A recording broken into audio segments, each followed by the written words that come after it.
Picture this, you just finished your dream AR-15 build and threw on the biggest, coolest looking muzzle brake you could find because you thought it looked sweet and you wanted zero recoil. But the second you pull the trigger at your local indoor range, bang, your teeth rattle, the fireball blinds you, and everyone in the lane next to you, they just hate you now. To help you avoid being that guy, I'm going to break down the exact physics behind how flash hiders, compensators, and muzzle brakes actually work, as well as talk about a few extras you might want to think about so you never waste your money on the wrong part again. Hopefully armed with this knowledge, you'll never end up being the annoying guy at the range everyone hates sharing a lane with. To understand what muzzle devices actually do and what they're for, we need to talk about the cycle of operations of the AR-15. When you squeeze that trigger, the hammer strikes the primer, which is going to ignite the powder, and that little tiny explosion is what is going to propel the bullet down the barrel. When the bullet exits the barrel, the hot gases that is projecting the bullet down the barrel is going to follow, which, if there's no muzzle device present at all, hot and supersonic moving gas is going to expand in all directions outside the barrel, which is going to do a few things. Number one, it's going to create shockwaves, again, in all directions. Number two, the superheated gas interacts with the oxygen around it, creating an intense fireball in many cases, which could end up blinding the shooter. And number three, because of Newton's third law, which states every action creates an equal and opposite reaction, the opposite reaction of the bullet being fired and exiting the chamber is what is going to be felt as the push, which we define as recoil after firing. And this isn't something that's unique to the AR-15 platform, guys. This happens on virtually every firearm. It's something that the early engineers of massive artillery platforms had to deal with. Before we move on though, I want to explain the reasons why we got the muzzle device in the first place, because it's a fascinating history. Picture the 19th century battlefield or the mid-20th century tank. When those massive cannons were fired and extreme forces generated by the exploding gunpowder drove the heavy gun tubes violently backward. To manage this massive amount of recoil, field guns required heavy, unwieldy cartridges, and tanks needed huge amounts of internal turret space just to allow the cannon room to jump backwards. So, engineers hit a wall. How do you tame this beast without making the weapons too massive to be maneuvered around the battlefield? The answer was to use the weapon's own escaping propellant gases against it. One inventor named Antoine Trou de Bellieu developed a prototype of a muzzle brake in 1842, which he called the recoil obturator. Obturator? Recoil obturator? By cutting ports into the muzzle, de Bellieu forced the high pressure gas to vent sideways just as the projectile exited. This is what was the first muzzle brake, and I'll go into detail about how this works in just a little bit. Eventually, the concept caught the eye of small arms developers. In the 1920s, Colonel Richard M. Cuddes scaled the idea down, inventing the Cuddes compensator for the infamous Tommy gun. Again, I'll explain how the compensator works in just a little bit. With all that history, what does the muzzle device do? Well, in short, it's designed to manage the violent release of all those high-pressure propellant gases, allowing the discharge of the cartridge. Not only that, but the muzzle device can reduce the signature of the firearm, and they can lead to a better shooting experience by contributing to the controllability of the gun, as well as help with sound mitigation and longevity of the firearm in general. So now we know the basic physics and history of the muzzle device, let's get into how and why each specific design of the muzzle device works. This is the part that everyone will skip to. Fortunately for us today, there are really 5 or maybe 6 different types of common muzzle devices. Then there are some bonus ones that we can touch on in a little bit at the end if we have time. So let's start things out with the original, the flash hider. So when you first unbox your very first AR-15, it's probably gonna come with something that looks just like this. It's an A2 birdcage, or one of the OG flash hiders. These devices come standard because at one time, the military was facing a huge problem. Remember that fireball or muzzle flash that I talked about earlier? Well, it turns out when you're sneaking up on enemy positions, trying to set an ambush at night, for example, it's not fun when you give away your entire company's position every time you pull the trigger, because that massive fireball every time someone is squeezing off around.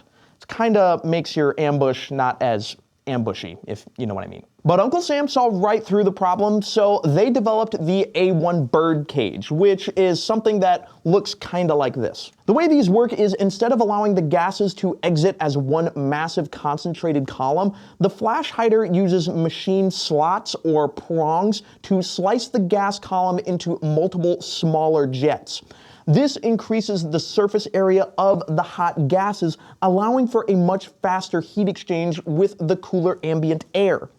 As the density of the temperature of the gases drop, the brightness of the flash hider is rendered almost invisible, or at the very least, heavily mitigated. Many different kinds of flash hiders exist today. This one from Dead Air or this one from Breek are called open-tined flash hiders. These types have 3 or 4 open-ended tines, or prong-looking things, that maximize the surface area for cooling and dispersion. Open-tine designs are statistically the most effective designs, capable of a 95 to 99% reduction in visible flash, but they do have a huge problem.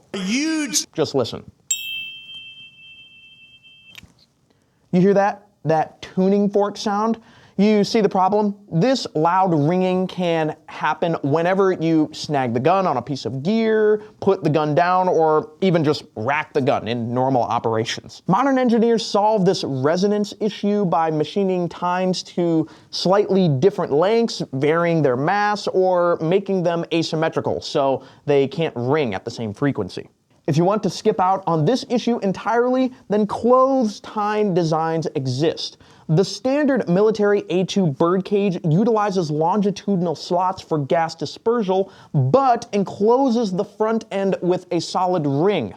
While they are slightly less effective at absolute flash suppression, around 60 to 80% reduction, the studies show, this engineering choice makes the device far more robust and prevents it from snagging on vines and vegetation out in the field. You know, something us wannabe operators need to keep in mind, right? In the world of muzzle devices, there are a ton of companies who want to put their take on these simple designs. Companies like Vortex with their flash hider, which uses slots cut into a twisted helix pattern. This acts aggressively to break up the flash at multiple locations and angles simultaneously. So keep an eye out, because that's the whole idea. You might find something that you like while you're looking around for a flash hider. Then we have muzzle brakes, and to understand these, we need to go back to Newton's third law again. Every action has an equal and opposite reaction. So think of it like this. When the bullet passes through the muzzle device, the hot gases are following fast behind it. What these are engineered to do is catch and divert the gas to the side and backward towards the gun and us, the shooter. What this does is redirect the energy from going out forward past the muzzle device to the sides and backward, making it feel as though someone has a little string attached to the muzzle device and is pulling it forward. Now, what does this do for recoil? Well, because that energy is now being diverted backward towards us, giving it that pulling sensation, that is helping counteract the opposite reaction of the recoil impulse. The impulse that feels as though the gun is being pushed back into our shoulder. Therefore, this device is the #1 winner for reducing recoil. Even though this muzzle device is great at killing most of the recoil that we feel, there are some trade-offs here. First and foremost is that those concussive side blasts are going to be really obnoxious for your range buddies, especially in an indoor use case. Like I said before, most of that high pressure gas and shockwaves are going towards the sides, making everyone to the right and to the left of you totally hate you when you squeeze that trigger down. And on the other hand, if you're someone who lies down in the prone position all the time and you're surrounded by brush and dust or dirt, then this one will kick up a lot of that dust, therefore increasing your signature. So it's not great if you're trying to go stealth mode, if you know what I'm saying. The people who like running these are the people who are more precision-minded, because they are usually running some pretty thick calibers, and to reduce that heavy recoil from those larger bullets, they run brakes. At the same time, they also want soft recoil in order to fire and then look down the sights to verify their hits are landing where they think they are with as little movement in the gun as possible. For that reason, my precision shooting buddies really like these ones. Speaking of controlling that recoil, that brings us to my personal favorite in this category of muzzle devices, which are compensators. These guys really help control that feel of your gun, but to understand how and why, we need to go back to the physics classroom one more time. While muzzle brakes focus on controlling the linear rearward impulse, compensators are designed to manage rotational movement refill, known as muzzle rise or flip. In the AR-15, muzzle climb occurs because the center line of the barrel, or the bore axis, is situated above the center of the contact between the shooter and the firearm stock. That means this vertical offset creates the reactive force of the shot, which generates torque that rotates the muzzle upward. If you've ever shot a super fast burst from a gun, or you've had the privilege of shooting a pre-band machine gun, you'll know what I'm talking about here. To counteract this muzzle rise, which was super prevalent in those Tommy guns that we talked about earlier, there are compensators, which are kind of like the flash hiders that we talked about earlier, but instead of having vents that go all the way around the muzzle device, there are vents or ports that are on the top of the muzzle device. What this does is when the gas is exiting at the end of the barrel, the compensator vents those gases towards the top, therefore pushing the muzzle down because of the energy of those redirected upward venting gases. This helps the shooter stay much more flat as they fire off those quick rounds, and these really do pay off when you're shooting at a high rate of fire. The people who like these are my competition buddies, who want to maintain an accurate sight picture during those fast follow-up shots without having to fight that muzzle rise too much. But these aren't great for reducing that rearward kick into your shoulders like brakes do. Before we go on to the next device, I want to talk about hybrid devices real quick. Think of these as the Swiss Army knife for muzzle attachments. It looked at the brake and the compensator and said, why choose? I'll take a little bit from column A and column B. It's all about balance with these hybrid systems. It's got the side ports to cut down on that shoulder pushing recoil, so you're not walking around feeling like you've just been in an MMA match after a mag dump of your gun. Then it uses the top ports to keep your muzzle device flatter than a pancake, meaning your sight picture stays put on those fast follow-up shots. Unlike a dedicated muzzle brake, which can make your range neighbors think you just fired a small cannon off right next to them, the hybrid is a little more chill. Plus, if you're thinking about getting into the suppressor game later, trust me, you probably should. Many hybrids are already designed for quick detach mounting suppressors. It's basically pre-gaming your future upgrades here. I would say for the shooter who wants to be good at everything without any major trade-offs, the hybrid is the way to go. But hey, let me know if I'm wrong down in the comments. And while you're there, let me know what muzzle device you have and why you like it. I'd love to hear. All right, do me a favor real quick. Hold your hands up kind of like this and put them against your face. And then go ahead and yell for me. Ah! That's basically what a linear compensator or a blast shield does. Unlike compensators, brakes, and other muzzle devices, which have ports and vents going every which way, trying to engineer the gas to go a specific direction, a linear compensator acts kind of like a megaphone, throwing as much of the sound and shock waves and concussion forward as possible. It's really pretty simple. There are a bunch of options out there, like the Strike Industries Oppressor or the Breek Arms Trash Can, that offer you the ability to just thread this onto the front of your gun and throw that sound forward. But who's the primary applicant for these? Well, it's going to be people who do care about the people who are shooting next to them. So basically anyone who's the opposite of my friends who like to use muzzle brakes. In all seriousness though, people who shoot short-barreled rifles or AR pistols all the time really find a lot of value in these, because at times all that unburnt powder can create massive fireballs and brutal distorting concussions right up next to your face. linear compensators help push that fire and shockwave away from you, making our stubby rifles a lot more pleasant to shoot. While there are many linear compensators like the Troy Claymore or the Caw Valley Precision that thread directly onto the barrel, there are also QD blast shields out there. Devices like the Surefire Warden or the Silenceco ASR, or even this one from Breek, are designed to sleeve over your existing muzzle device or flash hider using a locking collar. This is really cool since it gives us a versatile ecosystem. We can utilize the aggressive recoil reduction of a bare muzzle device brake when shooting alone, and then quickly attach a blast shield to protect bystanders from overpressure when shooting with our range buddies or even in indoor settings. You also get the added effect of them looking super cool, especially if you're like me and you're too cheap to buy a suppressor. Now, these aren't all great because they don't really do anything to reduce recoil or limit muzzle rise of your gun like other muzzle devices do.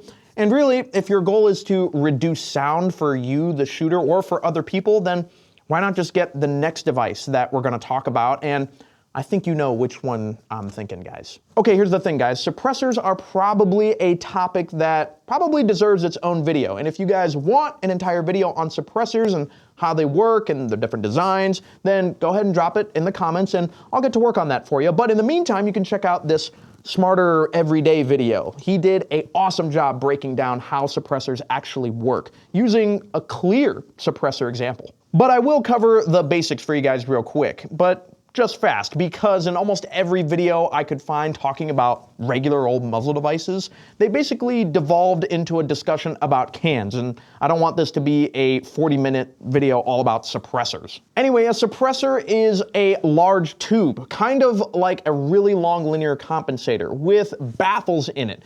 These baffles have spaces between them, which then create several different chambers, allowing the gas to expand and dissipate and escape more slowly than any other muzzle device. The result is a much, much quieter sounding firearm, but don't get me wrong, they still are crazy loud because these are high-powered rifles at the end of the day we're talking about. Not only are suppressors not going to make your gun 100% hearing safe like we see in the movies, but they do carry the extra hassle of being an NFA-regulated item. This means extra paperwork, registration with the ATF, and not everyone is going to want to go through that hassle. But as of 2026, the $200 tax stamp for these is now $0. So that makes the barrier to entry for cans as easy as ever. Now, that's the basic design of suppressors, but there are dozens, if not hundreds, of suppressor companies out there, and more are coming out with new and innovative designs, seems like each day now. So, like I said, if you guys want an entire video dedicated to different suppressors, how they work, please let me know in the comments and I'll get started on that. In the meantime, I'll see if I can get one of my friends from Griffin to come out to our podcast over on AT3 Armory here on YouTube just to talk about the science behind them. I know I'd be interested to learn more about it myself. So when it comes to managing the 10,000 PSI of gas exiting your barrel, there's no free lunch, guys. Every muzzle device is a mechanical trade-off between recoil reduction, flash suppression, and the concussive blast. But now you know how they all work, so you can make the best decision based on functionality and not just what looks super cool. Muzzle devices are critical to control recoil, but that's not the only way you can control recoil. The buffer is the other part that's gonna change how that gun feels a lot. So if you want to know more about how those work and the options you have there, then you can check out this video or this video right over here. Do you play chess, Josh? A little bit. You seem like a chess guy to me. You seem sophisticated enough. Like if you sat me in front of a chessboard, I'd be like, well, I know like the basics. I don't remember how each player moves. You know, I'm something of a scientist myself.